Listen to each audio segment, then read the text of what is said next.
Hola, ¿qué tal amigos? Bienvenidos a un programa más de los hijos del vecino. Hoy, de alguna manera, vamos a comenzar a teñir el programa con un ambiente electoral porque entramos a esto que va a ser camino a las elecciones generales 2020.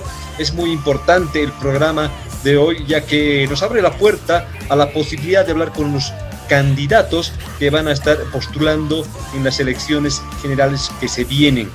Hoy el programa, por eso lo hemos titulado Bolivia Política, ayer, hoy y mañana.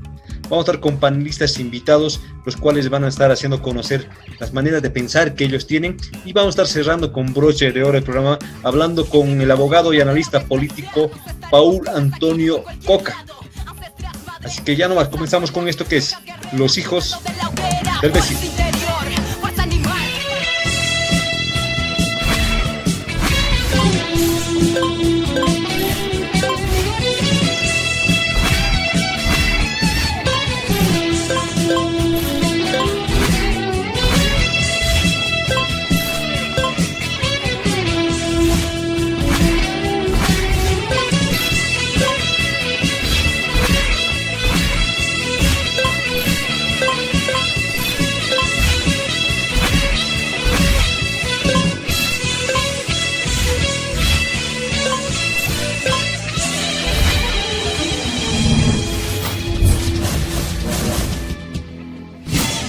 Es momento de dar la bienvenida a los invitados del día de hoy en Los Hijos del Vecino, donde vamos a estar hablando de Bolivia Política, ayer, hoy y mañana. Quiero dar la bienvenida a los panelistas que nos acompañarán el día de hoy. Para esto quiero dar la bienvenida a Beto Astorga Torres. Él es administrador de empresas con posgrado en educación superior y es además candidato a diputado titular por Comunidad Ciudadana por la C6 aquí en la ciudad de La Paz. Beto, bienvenido a Los Hijos del Vecino. Muchas gracias por la cobertura y un saludo a los panelistas que se encuentran en este momento. Así es, también quiero dar la bienvenida por segunda vez a Roger Pete Quiroga. Él es economista y especialista en políticas públicas, además candidato uninominal por Juntos para la C7 aquí en La Paz también. ¿Qué tal, Pete? Bienvenido a Los Hijos del Vecino. Gracias, Leonardo, gracias por la invitación, un saludo a Beto también, y aquí dispuestos a responder. Sí, también quiero dar la bienvenida a un amigo de la casa. Él es Sergio Salazar, analista político. Sergio, bienvenido a Los Hijos del Vecino una vez más. Gracias, Leo, y muy contento una vez más de estar contigo y bueno, aquí acompañado de Beto, a pesar de las distancias políticas, un gran amigo, ¿no? Hemos estado siempre en contacto y bueno, Roger, igual saludarte, predispuesto acá para hacer todo el análisis que merezca. Así es. Es bueno siempre hablar de política, charlar y debatir. Es muy importante para madurar como ciudadanos y para también orientar de alguna manera a la gente que ve los programas, en este caso Los Hijos del Vecino. Hoy vamos a estar hablando de Bolivia Política, ayer, hoy y mañana, porque siempre es bueno recordar, y vamos a estar hablando justamente de los 14 años de gobierno del expresidente Evo Morales Ayma, del proceso que se está viviendo ahora en un gobierno de transición. Y lo más importante para todos los bolivianos, lo que nos espera para el futuro, sin duda alguna. Cada uno va a tener un minuto en sus intervenciones, por favor. Comencemos hablando de los 14 años, largos años del presidente Evo Morales, de los 14 años del MAS. De alguna manera se tiene que reconocer que en cada proceso hay cosas buenas, en cada proceso hay cosas que se tienen que reprochar, que criticar. En todo caso, hablemos de las cosas buenas que se pueden recordar de ese proceso de 14 años. Comenzamos contigo, Beto, por favor. Si teníamos que hablar de las cosas buenas que se hicieron en los 14 años del presidente Evo Morales, ¿cuáles podemos mencionar, Beto? Muchas gracias. Pienso que no han habido muchas cosas buenas, pero se podría resaltar que en un inicio se creía que iba a haber un cambio real con proceso de cambio, en este caso con el gobierno de Evo Morales, una reivindicación de los indígenas, ya que habíamos vivido mucho tiempo con, en este caso, con otros partidos que estaban a la cabeza del gobierno, que era el MIR, ADN, MNR. Entonces se creía que después de ese ciclo se iba a iniciar un proceso de cambio real.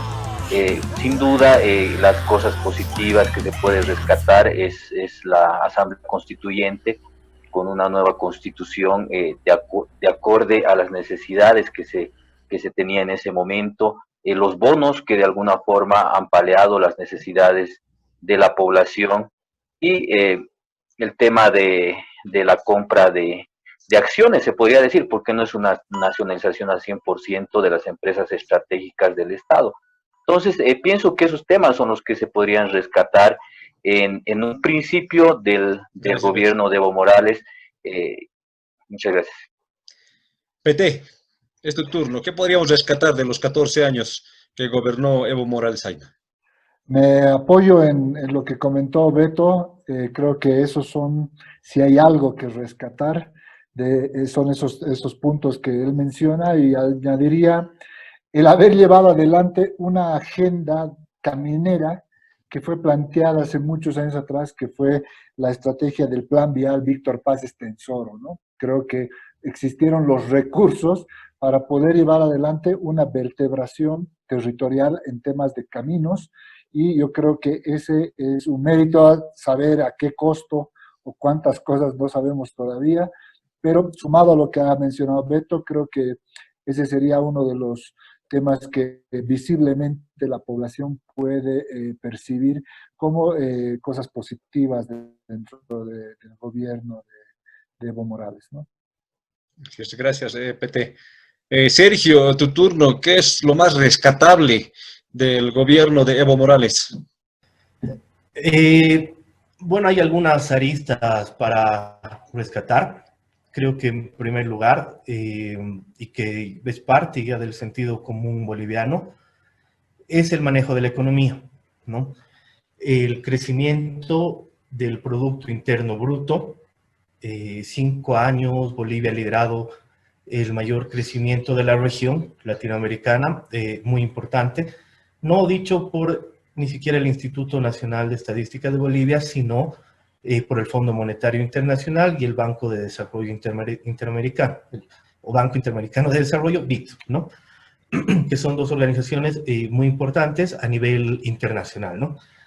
La otra arista dentro de lo económico también está la reducción de la pobreza extrema. El 2005 se entraba con más del 40% de pobreza extrema en Bolivia, y bueno, hasta el año pasado, 2019, octubre-noviembre, se había reducido al 17.4% de pobreza extrema. Es decir, 3 millones de personas habían salido de esa pobreza, ¿no? Gracias, Sergio. Y tal vez la última arista importante en términos sociales es el tema de la inclusión social, ¿no? Que es totalmente evidente. Gracias, Sergio. Continuamos contigo, Sergio. Si tendríamos que criticar, reprochar los errores que ha tenido el gobierno del expresidente Evo Morales en los 14 años, ¿qué sacarías a la luz, Sergio? Bueno, haciendo un balance en términos económicos, el proceso de industrialización estuvo planteado de alguna manera, pero yo creo que se podían haber mejorado ciertos espacios, como cerrar círculos, ¿no? Doy un ejemplo. La empresa Quipus está construyendo celulares, evidentemente tiene 200 empleados que son jóvenes, eso es totalmente positivo, pero cuando digo el término de cerrar círculos, tal vez no vieron un mercado mucho más amplio, ¿no? Tal vez de exportación, bueno, si bien se exportó a Ecuador, pero tal vez de exportación a otros países, o de ir mejorando día a día la misma tecnología para que el mismo boliviano hoy tenga su propia celular Quipus, su computadora Quipus. Entonces, yo creo que, digamos, algo que se podría haber mejorado es el cierre de círculos económicos dentro del proceso y el proyecto de industrialización. Gracias, Sergio. PT, contigo, por favor. ¿Cuáles son los errores que tú podrías resaltar de ese periodo de 14 años? Ahí me voy a tomar los 30 segundos que no en la primera pregunta. A ver, no hay industrialización, no hay ni siquiera cercano a cerrar ningún círculo.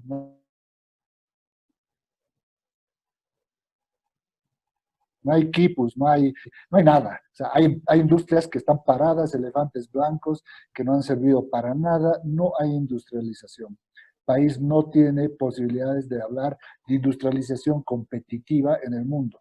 No hay salud.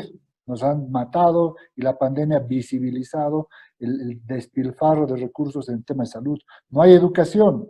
Estamos viendo que ni Kipus, ni Entel, ni nadie nos puede dar y mejorar lo que es una educación virtual. No hay educación y lo más doloroso es que ha generado una fractura nuevamente de una sociedad.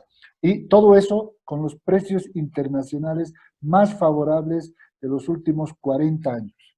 Entonces, cuando escucho que era la primera economía de la región, cuando medimos simplemente a través del PIB, quizás pueden salir los números, ¿no? Y si yo me saco la lotería, por ahí hoy soy el hombre más rico del mundo, pero eso no me hace rico estructural. Entonces, la pobreza multidimensional sigue igual o peor, ¿no? Y la fragilidad y vulnerabilidad de la clase media ante crisis, porque no hay una economía blindada, es muy evidente. Entonces, yo creo que hay muchísimas cosas para decir de lo negativo, habiendo tenido los recursos que se han tenido, que cosas a favor. Gracias, PT. Tu turno, Beto.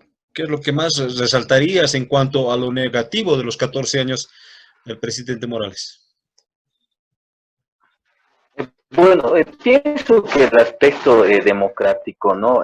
Sin duda, Evo Morales ha vulnerado la democracia en un inicio, ha vulnerado el artículo 168 de la Constitución Política del Estado, ha forzado un referéndum, el cual la mayoría de la ciudadanía ha dicho que no se modifique este artículo, pero pese a eso, Evo Morales ha desconocido el 21F y posteriormente, pues, se ha realizado el gigantesco fraude del 20 de octubre, que ha sido comprobado por la OEA. Entonces, ese ha sido un aspecto muy negativo para Evo Morales y que ha hecho posible su caída el 10 de noviembre. Ahora hay actos de corrupción, como es el Fondo Indígena, el tráfico de influencias en CAMSES. Entonces hay una serie de actos de corrupción y algo que hasta ahora nos está lastimando más en esta pandemia es que no se ha priorizado en el tema de salud. Se ha preferido construir canchas, edificios, pero no se ha priorizado en el tema de la salud. 6 millones de bolivianos, cuando Evo Morales salió del poder, estaban sin seguro, además de que estábamos entre los países con más alto nivel de mortalidad infantil y materna, y el SUS pues ha sido una campaña electoral. Recordemos que Evo Morales, al igual que Yanine Áñez, era candidato a presidente, entonces el SUS no ha tenido un sustento económico. Gracias, Beto. Nos quedamos contigo, Beto. Para cerrar esta parte de los 14 años del expresidente Evo Morales, realmente queda en la historia la manera en que terminó su mandato. ¿Por qué crees que no pudo él controlar la crisis de finales del año pasado, pese a se haya o no comprobado el fraude oficialmente? ¿Por qué crees que el presidente Morales no pudo controlar la crisis que derivó en su salida del gobierno, Beto?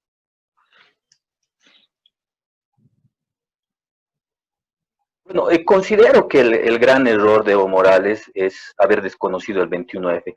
Si en ese momento él, conjuntamente con su entorno, hubiera decidido respetar el referéndum del 21F, tranquilamente el movimiento al socialismo hubiera puesto otro candidato y de esa forma se hubieran llevado a cabo unas elecciones más normales el 20 de octubre. Entonces, sin duda, pienso que el inicio del final de Evo Morales ha sido desconocer el 21F, forzar ser candidatos del Tribunal Constitucional, han avalado una candidatura ilegal de Evo Morales.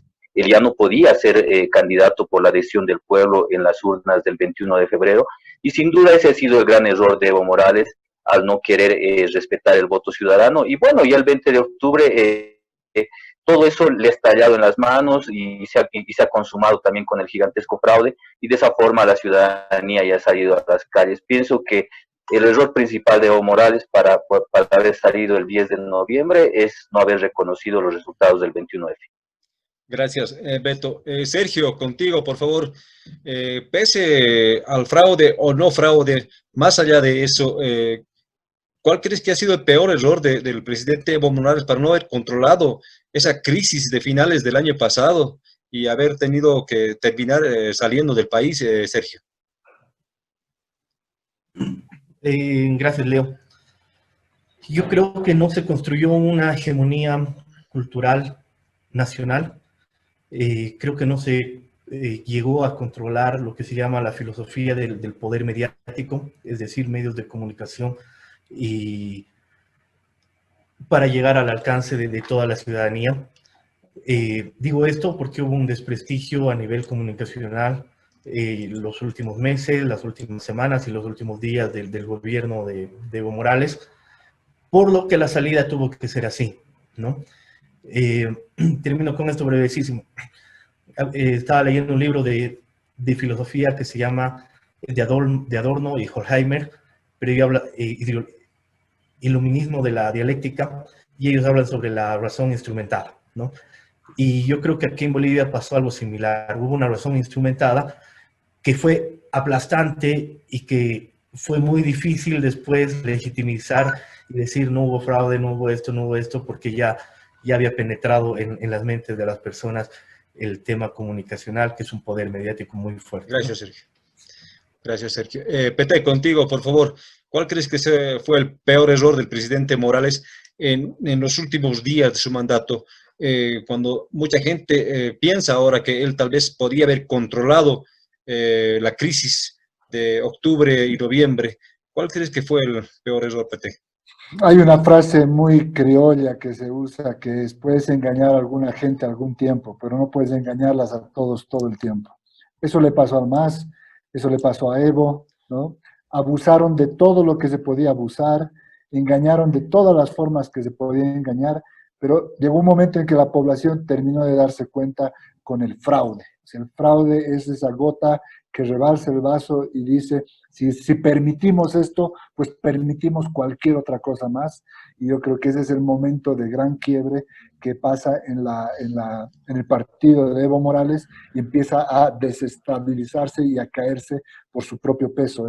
Estos cimientos de barro no pueden sostenerse más y es el momento, o sea, es una tormenta perfecta, es el momento preciso donde rebalsa la gota y realmente la población abre los ojos y toma una decisión definitiva, ¿no?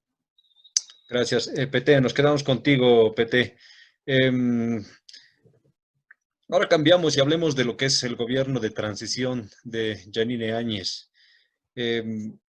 ¿Cuáles son los aciertos de este gobierno de transición, Pete? ¿Cuáles podemos resaltar como aciertos en este gobierno, en estos 9 meses que lleva, ¿no? Hay una diferencia obviamente grande en los 14 años y los 9 meses, pero en estos 9 meses, ¿qué podrías vos citar como aciertos? Mira, quien pudiese decirme cómo gestionar un Estado en pandemia y que me muestre el libro escrito, yo lo miro, ¿no? O sea, las condiciones en las que recibe el gobierno la presidenta Áñez en noviembre, ¿no? Y la agenda propuesta, no te olvides que después de octubre hay una nueva Bolivia, pero después de febrero hay otra nueva Bolivia, ¿no? Entonces, en un periodo de menos de 6 meses, a la presidenta le toca vivir 2 Bolivias distintas. Entonces, yo creo que el acierto es el que la vemos ahí sentada todavía. Es aquella presidenta que ha podido moverse sin que esto se desmorone ni en la salud, ni en la economía, ni en lo político. O sea, esas 3 variables estaban encima de cualquier gobierno. Revisa cómo está la situación de aprobación de gobiernos de toda América Latina y del mundo, ¿no? Es cíclica, va totalmente subiendo, bajando, porque la pandemia desarrolla de una manera distinta y hace que te comportes de maneras diferentes. En ese caso, yo creo que la entereza y la humildad, pero además firmeza de la presidenta, creo que es su mayor acierto, ¿no?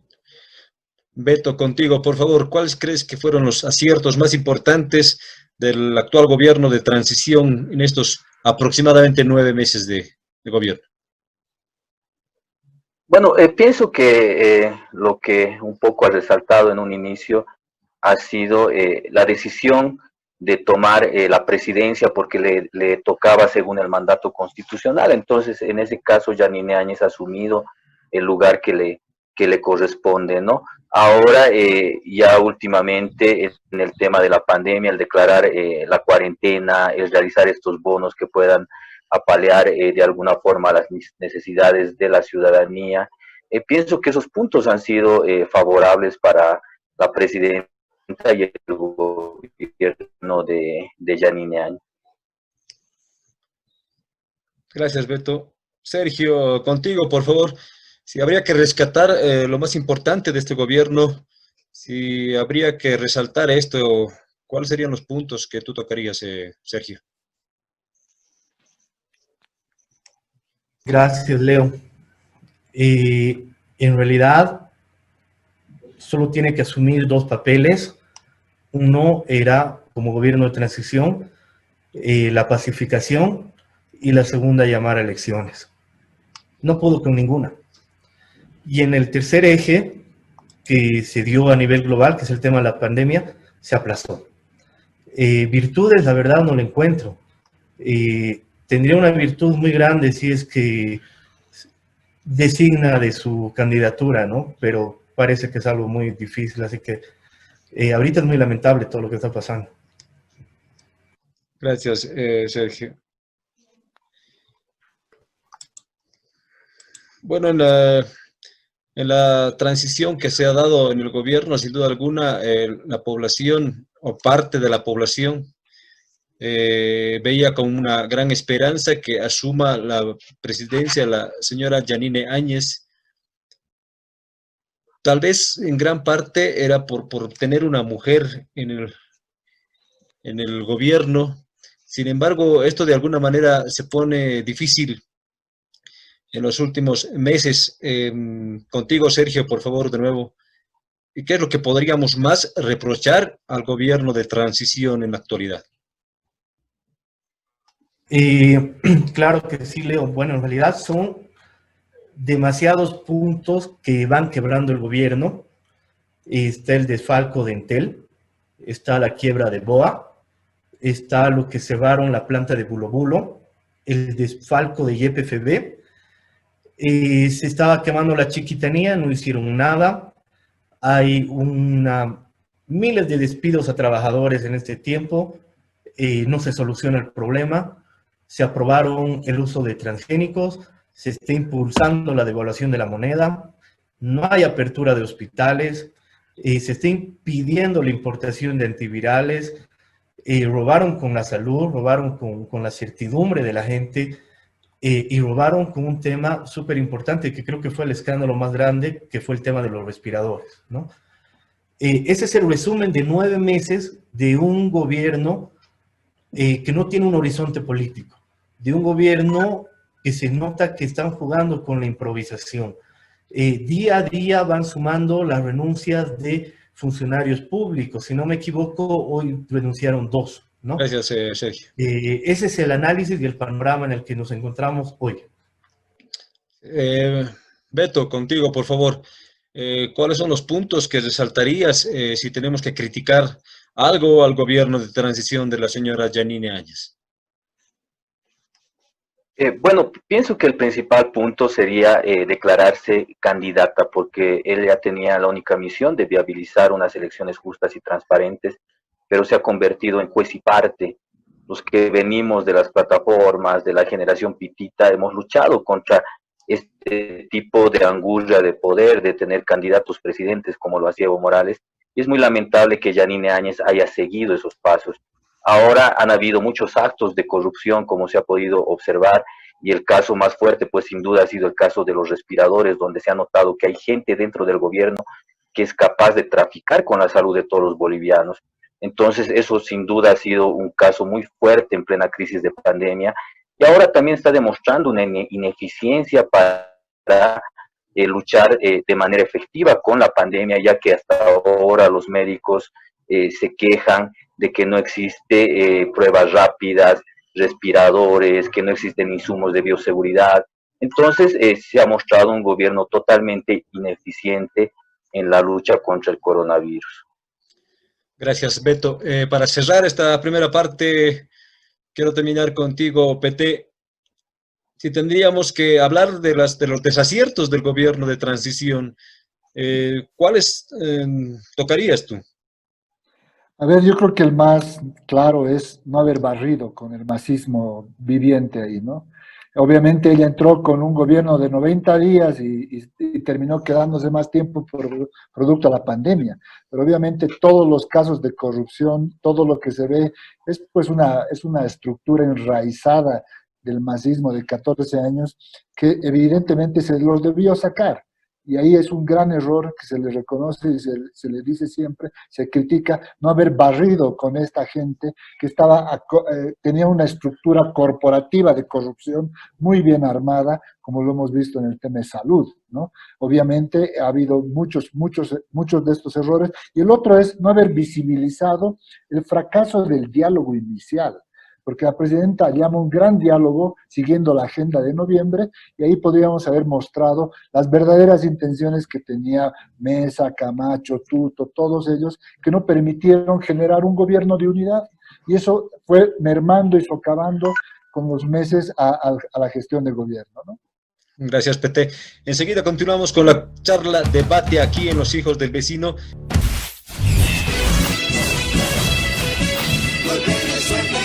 Continuamos con Los Hijos del Vecino y es momento de entrar en la recta final de esta charla, debate. A veces una frase que se escucha en las calles, se escucha en los políticos, se lee en las redes sociales, es lo que pensamos que le hace más daño al país, y es tener dos Bolivias. Se habla de un país dividido permanentemente. ¿Tú piensas que tenemos dos Bolivias? Sergio, por favor, contigo. Yo no creo que tengamos dos Bolivias, pero yo creo que estamos viviendo un momento bastante polarizado como país, ¿no? Es decir, que hay una división en relación a los teóricos que manejan el discurso de las dos Bolivias, que en realidad esto nace más o menos a comienzos de los 2000 con Maiku, cuando él no se cree boliviano, cuando dice yo vengo de otra nación, y la composición ya política de la nación Camba, ¿no? Ahí hay un choque, una correlación de fuerzas muy fuerte. Pero lo que yo creo que estamos viviendo hoy es que nos hemos polarizado políticamente en relación a 14 años de gobierno, de gestión del MAS, y en relación a partir de los nuevos partidos y plataformas que han comenzado a surgir, ¿no? El momento que el país se polariza, pareciera que hay dos Bolivias, pero en realidad hemos hablado de la inclusión social, solamente que hoy estamos un cacho dicotómicos en relación a lo político, ¿no? Gracias, y eso Sergio. lo vemos enfrentando día a día, en el almuerzo, en la cena, ¿no? Gracias, Sergio. Beto, contigo, por favor, ¿crees tú que existen dos Bolivias, que el país está dividido? Bueno, considero que más que todo lo que está ocurriendo en Bolivia es que estamos divididos, ¿no? Existen dos gobiernos ahorita, uno el movimiento al socialismo que nos sigue gobernando con sus 2/3 a través del legislativo, que en muchos casos está bloqueando leyes y normas, y en el otro lado pues está el actual gobierno que está trabajando de manera ineficiente, que está siguiendo los actos de corrupción, y de esa forma no está mostrando soluciones al país. Entonces pienso que hay dos gobiernos en este momento, uno el del MAS y el otro de la Alianza Juntos, que está en el Ejecutivo, y también considero que no se ha podido realizar la unidad en el país, dado que la presidenta ha decidido ser candidata al mismo tiempo. Entonces, en ese sentido, es juez y parte, y por eso los diálogos que convoca, no sabemos si lo está convocando como presidenta o como candidata. Entonces, es muy difícil que ella sea un factor de unidad mientras sea en este momento juez y árbitro. En este momento es como si fuera árbitro y jugador. Entonces, es muy difícil generar una unidad teniendo una presidenta candidata en el mando. Gracias, Beto. PT, contigo, por favor. ¿Existen dos Bolivias para ti? ¿El país está dividido? No dividido, hay dos Bolivias, pero dos Bolivias que no se las han podido leer claramente. La Bolivia urbana y la Bolivia rural. Bolivia ha cambiado en su composición, de dónde vive la gente, y eso ha generado un cambio total en nuestro país. Hoy en día la gente vive el 75% en las ciudades y solamente el 25% en el área rural. Eso es un cambio porque el chip mental que tiene el movimiento al socialismo era con un discurso, como decía Sergio, de esas otras dos Bolivias. Eso creo que no lo han podido leer bien, no se está leyendo bien. Los jóvenes son otra realidad y los jóvenes urbanos son otra realidad. Esa es una cosa muy profunda que nos tomaría mucho tiempo conversarla, pero yo creo que al revés. No es una polarización hoy de collas y cambas, es una polarización urbano-rural que estamos viviendo, ¿no? Gracias, Pete. Pete, nos quedamos contigo. Sin duda alguna, como bolivianos, como políticos, como comunicadores, tenemos que aprender de las malas experiencias, no hay dónde perderse. Y se vienen nuevas elecciones, se viene una esperanza para el país. PT, en base a los 14 años del gobierno del MAS y los 9 meses que ya lleva el gobierno de Janine Áñez, ¿qué es lo que no tenemos que repetir los bolivianos? ¿Cuáles son los errores que tenemos que dejar atrás y no repetirlos, PT? Se necesita un gobierno de diálogo, se necesita un gobierno de experiencia, pero se necesita un gobierno firme, ¿no?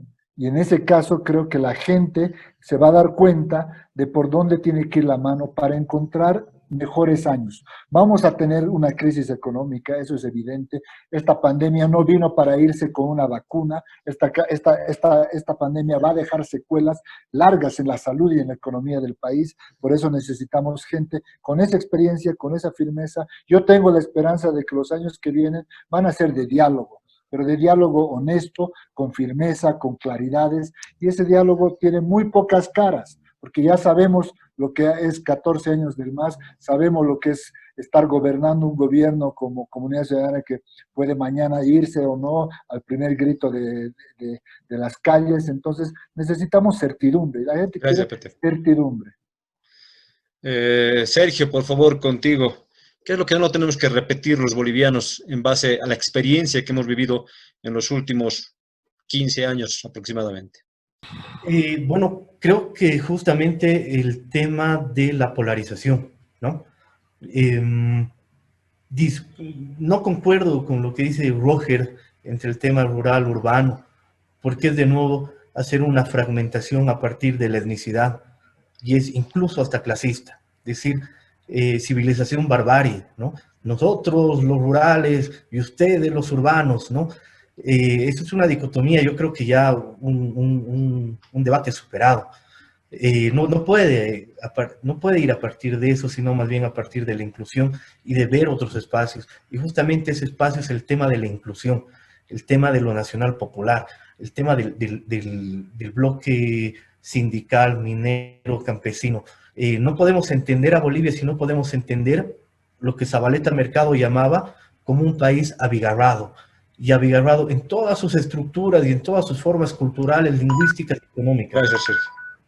Le agradezco a todos ustedes por haber aceptado la invitación de los hijos del vecino. Me quedo con por lo menos unos 5 o 6 puntos más que tocar. Lamentablemente el tiempo es enemigo siempre de televisión, pero tengo la esperanza de tenerlos muchos programas más, porque se vienen unas elecciones que obviamente tenemos que conversar muchísimo, charlar muchísimo, escuchar propuestas, escuchar soluciones. Espero tenerlos bastante seguido en los hijos del vecino y les agradezco. Muchas gracias.